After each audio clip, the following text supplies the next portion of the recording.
That idea of saying people came out of nowhere is nonsense. There is nobody who comes out of nowhere. Just because you are not there when he's killing the lion and the bear does not mean he did not kill them. Nobody appears before Goliath just like that. In everybody's destiny there is what is called the season of appearing. John remained in the wilderness until his season of appearing. Many years ago, sir, I used to play keyboard for a man who would later run a prison ministry. That time they went to preach. They were part of the people who went to preach for even one of the former, president in this nation when he was in prison. I used to play keyboard for them. I would carry my own keyboard and trek. I had my church. I would finish and come back and trek and go and play the keyboard. For all the time I played that keyboard, the only reward I ever got in my life was one bottle of Fanta and one cassette during the launching. Many people cannot serve now. They didn't tell me thank you. They didn't give me money. It's a joke. When you love Jesus, it's an honor to even play any kind of role, whether it's cleaning. We live in a generation that is obsessed about thank you. Don't get me wrong. Leaders should be very thoughtful. However, if thank you is your motivation, forget about greatness. God sees my heart that I served with all my life and I gave my best. It was not the best in the rain and the sun. The keyboard is my own. No, it's not like maybe it was. I will carry it by myself and go and set it up and play with joy and return back. Everybody say service. Never trust people who don't have a track record of serving. I repeat, never trust a man of God, a businessman who does not have a track record of service. Among the many things that service does is it begins the foundation of your appreciating checks and balances. Some of this unguarded living where nobody is able to constructively communicate truths that can help us, it comes because most people they don't understand the power of structure.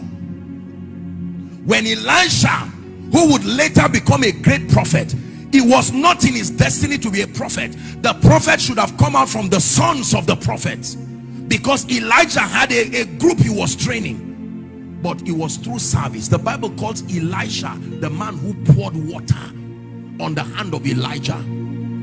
To appreciate that, you need to know how angry and how temperous a person Elijah was. Do you know the things that Elisha had to endure? Another benefit of service is that it builds compassion in you, because from the things that you have tasted and touched, good or bad, it will now help to filter the way you do ministry. Most people do not have conscience and empathy because they never served.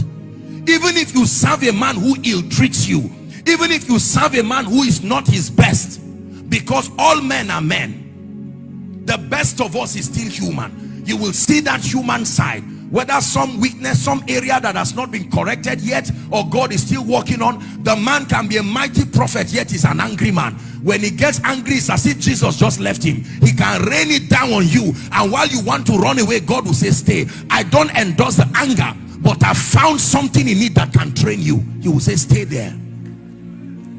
Some of you, let me tell you this, because of your destiny, God will relocate you and put you in the family of extremely harsh and insensitive people for a period of 5 or 6 years. You will cry and cry and cry and say, God, are you this heartless? And God will say, no, I am that thorough. I know where you are going, and I know, although the limitation in their character is not the best, but I have found it a useful tool to train you for the kind of place you are going.